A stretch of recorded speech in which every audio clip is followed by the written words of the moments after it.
Welcome, welcome, Amy. Lovely to see you again. All right. So, Amy Truman, thank you for being here. She is a best-selling author, a keynote speaker, and a thought leader on the transformative power of holding space. After living 10 years with a broken neck that went undiagnosed for 6 months, she was forced to redefine everything, including what it means to be strong. She discovered that true strength isn't found in pretending to be okay. It's found in presence, softness, and the courage to be real. So, Amy, wonderful to have you back on our platform, my sister. Really excited to hear what you're going to share with us today. The stage is yours. Well, thank you so much for this opportunity to come back and share more of my story and just to pour into those who are watching and those who are listening. I just find it an honor. So thank you. If you looked me up on Google, you will likely find my best-selling books, my face on a Times Square billboard, audiences of thousands who I have helped gain clarity and connection and confidence, my attendance at an Emmys event, rubbing shoulders with celebrities and writers, producers, and directors, and a lot of other exciting things. But what you won't see on Google is the fear, the doubt, the shame, the guilt, and the uncomfortableness that came through all of that are a part of my journey that most people don't see. On April 26th, 2014, I awoke in the middle of my living room floor with no idea how I got there. 6 months later, I found out that I had passed out and landed on my face on the hardwood floor, and the impact from that fall sheared my brainstem, caused a traumatic brain injury, and broke my neck. So I lived with a broken neck for 6 months before anyone ever knew it. I had to lay flat in bed for 23 hours a day for almost a year because nobody could figure out what was wrong with me. I was working for a major university one day, and the very next day, I couldn't even take myself to the restroom. And I missed that entire year of my children's lives. My daughter was a senior in high school. My oldest son was a freshman in high school, and my little guy was 4 years old. And I missed that entire year of their lives. And it was a miserable, miserable existence because that version of me found her sense of self-worth externally by how much I could do. I followed society's teachings and society's leadings by your self-worth is gained by how much you can accomplish and how much you can do. And I was doing a lot. I was working a lot and I was putting a lot of hours in. And so I had a pretty good sense of self-worth because of how much I could do. Yet here I was, literally within a matter of hours, completely incapacitated, could not lift my head off the bed, literally able to do nothing that I could do the day before. And as you can imagine, I went into this deep, deep, dark place because I felt like such a burden to my family. I literally could do nothing for myself. They had to do everything for me. I was wearing a cover over my eyes, earplugs in my ears. I could barely speak above a whisper. And I felt like I'm not going to live this way. Like nobody can figure out what's wrong with me. I'm not doing this. Like this is not how my life is supposed to go. I'm done with this. I'm just going to end it. And I knew that I had enough pain medication to make it happen because I was in so much pain. I had so much pain medication and it would be quick and it would be easy and it would be painless. And that was my plan until my heart said to me, what if you don't have to die? What if you could make a different choice? What if you can take the same energy you're using, trying so hard to die, and you flip it around and you use it instead to fight to live? Maybe you can get better. And if you can get better, maybe you can use your story to help others. And that stopped me in my tracks. As a former educator and social worker, my heart is about helping others. And I just thought for a moment, wait, if I can still use this trauma to help others, maybe I should give it a try. And so I began to fight to live with the intention of using my story to help others. And that journey took on a life of its own. I began sharing my journey openly with people. And so people began watching me fight my way through the medical system, fight my way through the disability system, fight my way to reclaim my life. And they began telling me that I was an inspiration and that I should write a book about it. And I said, are you kidding me? I literally feel like I'm clawing my way out of hell right now. And you want me to document this? Absolutely not. I don't want to remember this. But they kept insisting that I was an inspiration to them. And so I finally listened and I finally wrote a book about that, my journey. And in 2 days, that book became a bestseller and it took on a life of its own that I had not expected. I wrote the book simply because people were saying, you should write a book. I really wanted them to be quiet and stop bothering me about it. So that's why I put it out there, not knowing what would happen. And it took on a life of its own. It took me to the Emmys to meet, like I said earlier, all of these celebrities, writers, producers, and directors. It allowed my face to be on a Times Square billboard. I had directors wanting to turn my story into a full-length movie. All of these things that at the time, I did not have the capacity to receive that level of success. Just a gal from a small town in Oklahoma, I wasn't expecting that and didn't know how to handle that. So to go from being completely incapacitated to just putting my story out there, I had no strategy. People ask me all the time, teach me your strategy. And I'm like, I don't have a strategy. I was just sharing my story with others and it took on a life of its own. And it really, really shocked me in a way that caused me to freeze. I didn't know how to handle that level of success in such a short amount of time. And so I literally just froze. I didn't know what to do. People started referring to me as a celebrity, and I didn't like that because that's not what I intended to be. Fame and notoriety doesn't motivate me. I'm motivated by people's hearts, by helping others. So when people started calling me a celebrity, it really, really hit me like, that's not who I want to be. I don't want people to see me that way. Not that I have a bad connotation of celebrities. It's just that's not who I wanted to be seen as. I just wanted to be me. And I didn't know how to handle it. And so I began sitting in my bedroom floor, staring at the wall for hours that became days. And I stopped eating and I stopped bathing and I stopped taking care of myself. I could smell myself because I no longer took care of myself and I didn't care. And I have a 15-year-old son that needed care. And it became something that I didn't know how to handle. Yet my book and my story was about resilience and about strength and about pushing through. And that's the way people saw me. My following knows me as the gal, the resilience gal, the gal who's strong. Yet behind the scenes, I was quietly falling apart.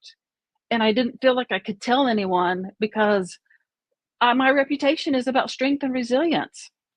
What if my audience and my followers knew that I wasn't really strong, that I was falling apart behind the scenes? In my mind, my career would be ended and my reputation would be ruined. And so I did it quietly, I did it privately, and I didn't say anything to anyone. And I believe that lie that society tells us, that strength is pushing through and resilient and keep going and not giving up, until I realized I can't keep doing this. I have to get some help. And I did the most courageous, strongest, one of the most courageous, strongest things that I have ever done. And I walked myself into a mental health hospital and I asked for professional help. And I learned through that experience that strength is a paradox. A paradox is two things that seem to be opposite, yet can both be true at the same time. While society teaches us that strength is what those things I shared with you, pushing through and resilience and keep going, strength is also the ability to fall apart and ask for help. It took great strength and great courage and great bravery. I now celebrate myself for allowing myself to fall apart and ask for professional help because that took great strength. And so I spent a week in that mental health hospital, and it wasn't because my life was in danger. It was because I was not able to take care of myself and I just needed a reset. And what I learned during that week in the mental health hospital literally changed my life, and it changed the direction of my career. Because in that mental health hospital, while therapy and medication were helpful, they did play a role. Those two things were not what saved me. What saved me was something far more human. It was someone holding space for me. Holding space is allowing people to fall apart without judgment, not trying to fix them, not trying to judge them, not trying to rush them along. It's simply allowing people to be human and to allowing them to get out whatever needs to get out. And someone did that for me. I realized that over the past over 2 decades that I have been holding space for other people. It's something that I've just naturally always done, but that this was my turn. It was my time now for someone to hold space for me when I desperately needed it. And I thought, you know what? I can hold space for people in a much better way once I learned to hold space for myself.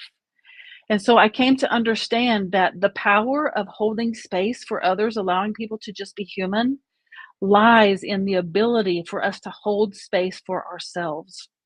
We're taught that our emotions are evil, that they are not to be felt, that they are to be rejected, that they are to be stuffed down, that they are to not have a place in our lives, when the exact opposite is actually true. Our emotions are part of our communication system. They're there to teach us something. They have a message to send us. We feel them for a reason. And I've learned that if I will allow my emotions to simply be what they are, allow them to surface, allow them to fulfill their purpose, that I can then learn to hold space for myself. And so I developed this holding space pathway of teaching others how to hold space for themselves, which in turn allows them to adequately hold space for others. And it is such an interesting concept because we have to start with ourselves. And that's the S. My holding space pathway is space, SPACE, and the S is holding, you have to start with yourself. And it's just like anything else in life. Think about relationships. You can't adequately and truly love someone else until you start with yourself, until you learn to love yourself. You can't take care of someone else until you take care of yourself. It's the airplane, the oxygen metaphor. It's a reality. It's so true. And it's true with holding space as well, that we have to start with ourselves. And that by starting with ourselves, and this is in any part of life, but specifically with holding space, that when we learn to hold space for ourselves and allow ourselves to be human, guess what happens? We start to allow other people to be human as well. So it really is just a ripple. It just overflows from what we give ourselves, overflows into other people. And so we start with ourselves. We learn to accept our emotions. I have a whole program that helps you learn to understand how to do that with the S, with start with ourselves. And then P is presence. It's all about presence. You know, they say, and I have heard, that we have a mental health crisis. And while there are mental health issues, no doubt, I really feel like the crisis that we have is a presence crisis, that we are more connected than ever because of our devices, yet we are more disconnected than ever because of our devices.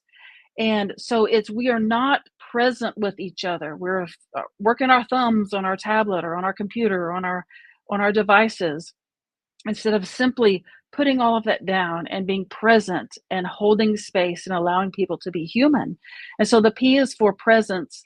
It's not about performance. We are taught to perform. We're taught to wear masks. We're taught to play the roles that we're given so well that we forget to be present with ourselves and with others. And so P is about presence, just allowing yourself to be present, put everything down and sit with yourself and allow yourself to hear what's going on inside and to feel those emotions.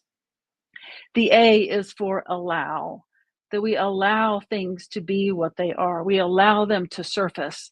There's no expectation when holding space for yourself or for others.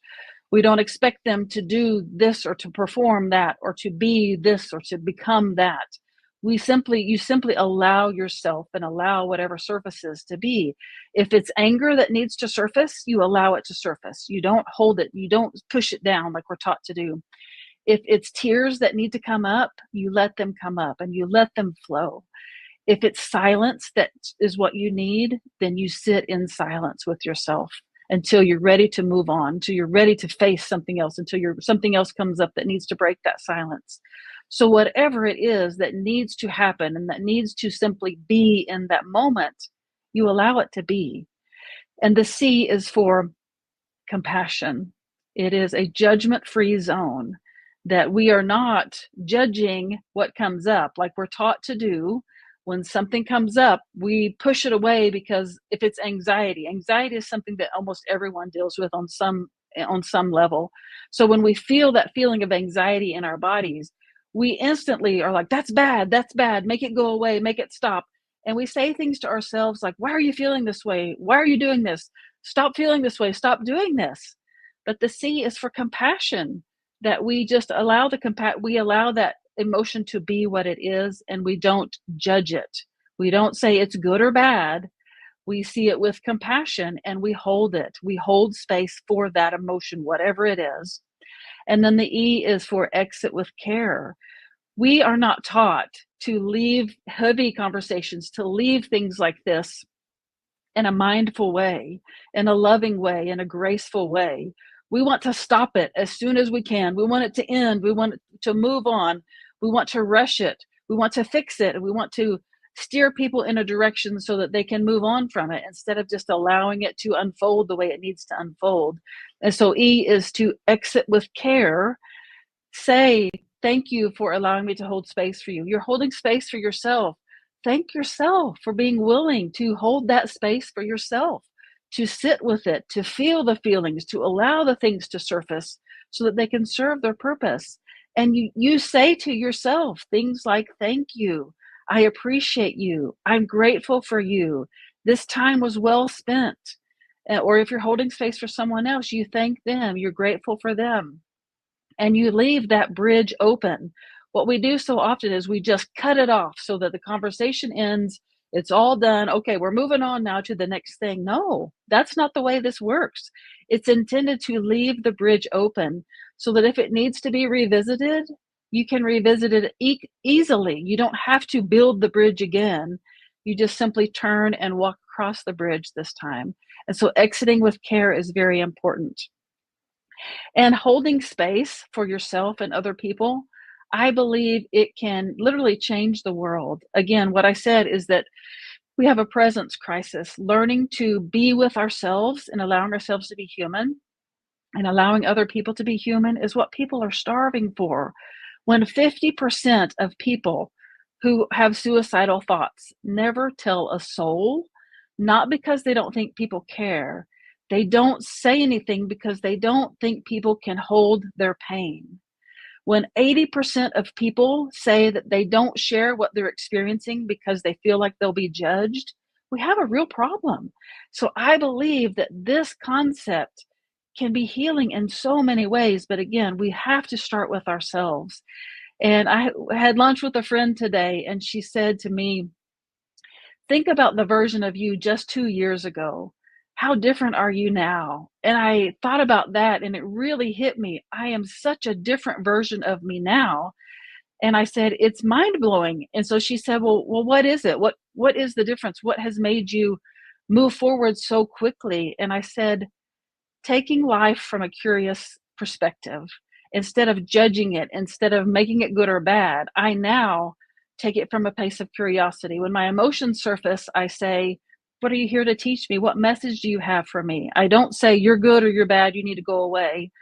I just start asking my emotions questions, and my body starts responding. Again, it's part of our communication system, and I think it can be so powerful. And I'm excited to share it with the world. I'm excited to share this message so that more of us can heal and get the care that we need, so that, and to talk more about mental health, to break that stigma of mental health being a taboo subject. It's something that almost everyone deals with, and we need to start talking about it in a more healthy way. And that's one of my missions as well. And so I'm just grateful to be here, be able to share that with you, and be able to support you and what you're doing. Thank you again so much for this opportunity. What an incredible story, Amy. I've heard you speak before, but your passion, your tenacity around this particular subject is very, very, very inspiring. Thank you for gracing us with your presence and sharing your story with us. So I'm going to ask a few questions just to really unpack everything you've gone through. Let's go back and talk about the beginning. what was the most difficult part about living for 6 months with an undiagnosed broken neck and brain injury? I think I forgot to say that I ended up actually living 10 years with a broken neck. Like my neck was broken for 10 full years before Oh, it healed. But yes, it was the not knowing, the 6 months of just not knowing what was happening. I knew that something was wrong, obviously, because I couldn't lift my head off the bed without pain, but the doctors weren't figuring it out. And so I am a pretty determined person. And I just began advocating for myself. It was literally my fourth neurologist who said to me, "Has anyone ever looked at your neck? I think you have a neck injury." And I said, "No." But it was because they were the first three neurologists, they helped in different ways, but they didn't figure out that it was my neck. And so I just kept pushing and pushing and pushing. But the hardest part was just living with the unknown. I was determined to figure it out, to find someone who knew what to look for. But that unknown, I tell you what, it's scary and it's hard. It really is. it's so interesting. Now, you said that your sense of worth was tied to what you could do. How did losing your ability challenge your identity? Boy, I really did. I sought external validation. Like that's where I got everything. Validation was from externally, what other people thought, what other people said. I really was not connected with myself, my inner being at that time, because all of my validation was sought from external factors. And so at the time, it did not seem like a gift, let me tell you. But now, as I look back on it, it was such a gift to be incapacitated, to not be able to do anything, because it forced me into introspection. I had to dig deep. I had to figure out what I was made of. I had to figure out what was going on inside of me Mm. before I could do anything to change what was going on outside of me. And it was really, really a powerful, powerful thing. And it was a quote by Rumi that changed everything for me. Really short quote that goes like this: "Ye who seek God apart, that which you seek thou art. If you wish to seek the beloved's face, polish the mirror and gaze into that space." And that polish the mirror is what my business is named now, because that quote told me that every answer I seek can be found within. That quote taught me that I was looking in the wrong place for all the answers. That Wow. knight in shining armor that I was waiting to come rescue me was found in my reflection in the mirror, had been there the whole time. I just was looking in the wrong place. And so that was the most powerful thing for me, was the introspective piece, getting to know who I am at my core and being able to live from that version of myself and step into this path that was always meant for me. Mm. It's amazing. That's what is it? Michael Jackson who sang "The Man in the Mirror." It's always the It's last so, place we look, right? yes, yes, exactly. My gosh. So, what inner resources helped you to fight your way back when you had to relearn how to walk and rebuild your strength? It really was that promise that I made when I was incapacitated in that bed. I'm going to use my story to help others. I didn't know what it meant at the time.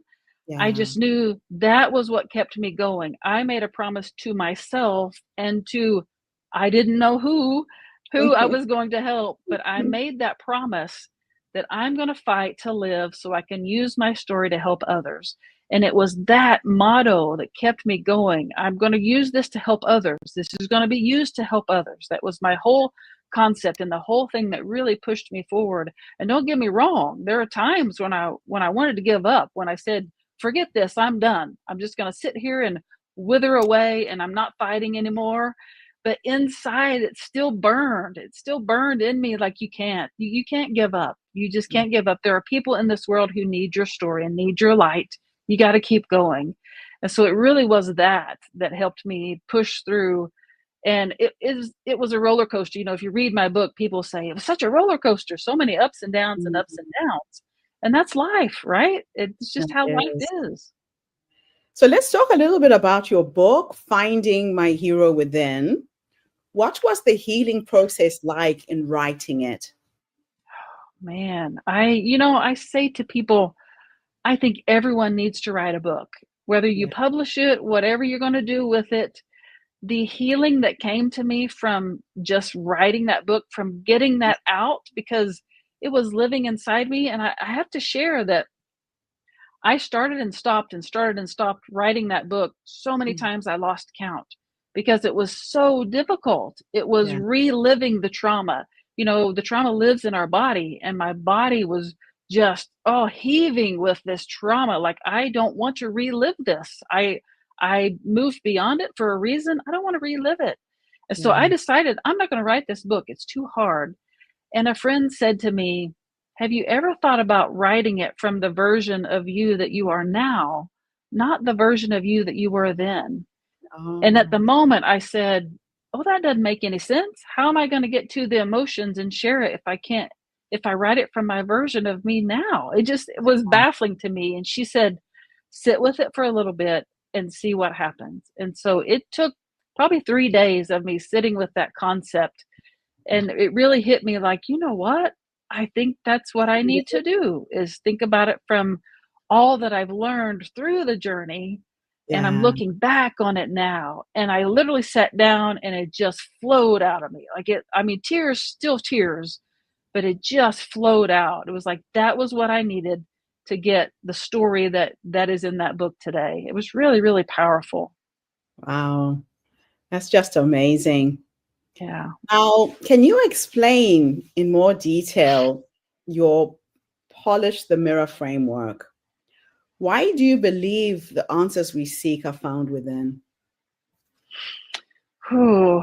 I believe that our souls came here knowing who we are and what our purpose is in this life, and that Mhm. well-meaning people in our lives convinced us otherwise, told us that what we thought and what we believed didn't make sense and weren't good, and they moved us in a direction that away from who we came here to be.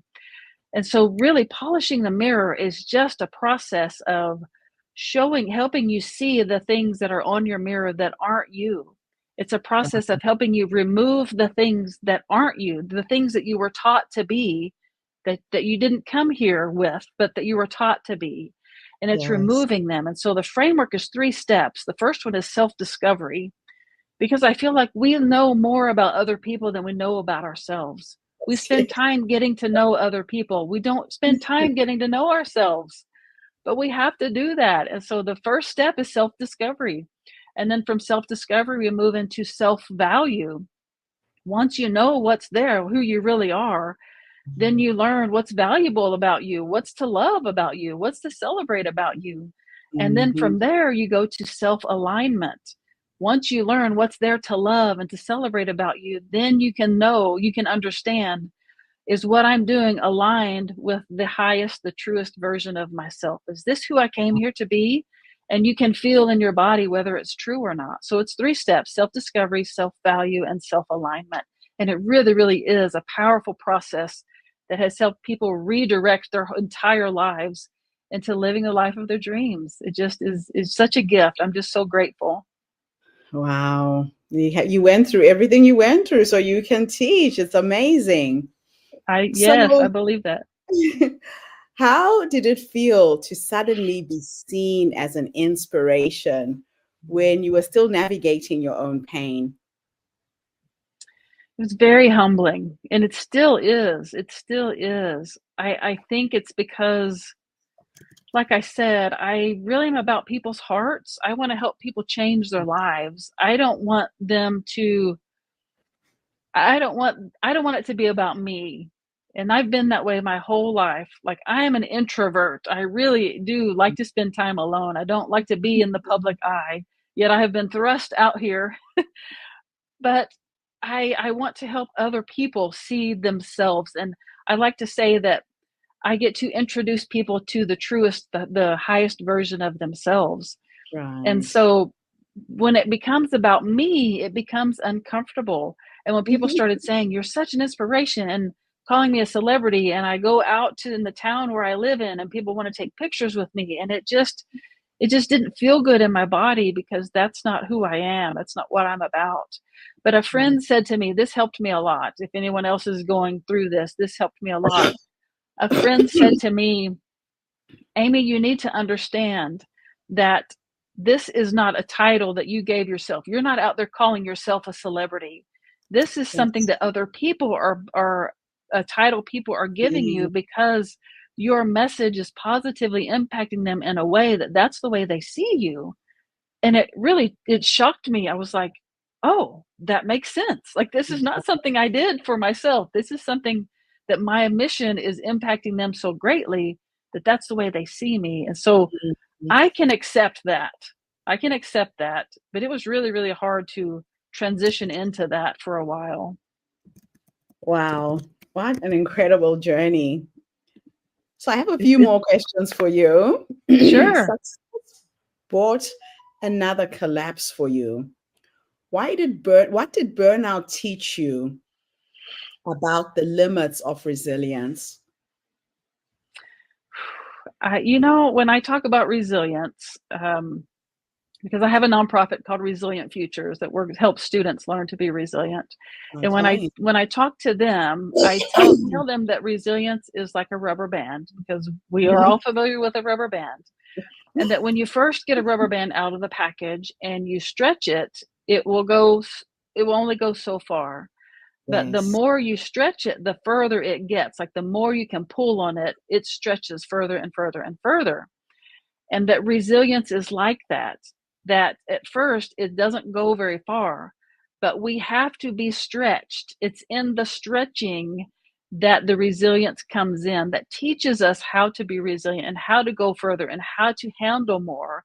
But we forget Yes. that the stretching part is a really important part of that we think Yeah. that we don't have to go through the stretching, but that's the most important piece. And then people say to me, "But if you stretch it too far, it breaks, it flips you, and it hurts." And I say, "Yes, exactly." So you have to know yourself well enough to Yeah. know when your rubber band is being stretched to the limit so that it That's doesn't it. break. You use your tools, you use what works for you so that you don't get to the point where it breaks. And Mm. I love to explain resilience that way, because I think it really hits home and people understand it much better that way. And now you talk about rewriting the definition of strength. What does strength mean to you now? Oh, I truly do believe that strength is a paradox, that it can Mhm. mean more than one thing. Mhm. And when I was so in the resilience space and so in the strength and push through and don't give up space, I did look at falling apart as weakness. But Mm. being on the other side of that, I see the strength that it requires. I Mm. can't explain the amount of bravery and courage and strength it took for me to publicly admit that I fell apart and I asked for professional help. And that Yeah. was something that I did do publicly. That I'm all about, my hashtag is authentically Amy, because I want to be authentic in everything I do.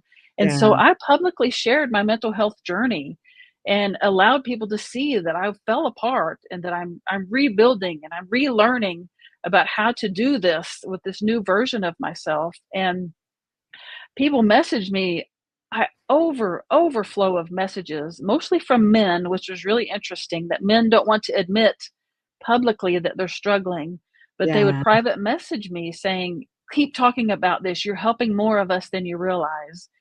And just for an example, one man I met on LinkedIn, I don't know how we connected, but he Mm. started messaging me saying that, "Keep talking about this. You're helping a lot of men. You don't even realize it." And we had conversation. I just posed a few questions to him to make him curious about his journey. And then he shared publicly on LinkedIn that because of the conversation with me, that he went to see his psychiatrist and was diagnosed with bipolar disorder as an adult, had been Okay. dealing with it his entire life, but now he knows what it is and he's spreading the message too. So it's really, really a powerful thing for us to talk about it openly and to see Yes. it as a strength, to see it more Yeah, as a strength and not as a weakness. I love it. I absolutely love it. Ooh, I could talk to you forever on this topic. You know that when you and I connected, I just was inspired with what you've done with your tragedy, with rebuilding your health, and now you're empowering so many other people. So let's end with one question, just in case there's somebody who's lying in bed right now, going through something similar, doesn't know what's wrong, is struggling to just get back on their feet. If you could impart 3 nuggets of wisdom based on what life has taught you up until this point, what would those 3 nuggets of wisdom be? Oh gosh. I think the 3 nuggets of wisdom would be to don't give up on yourself.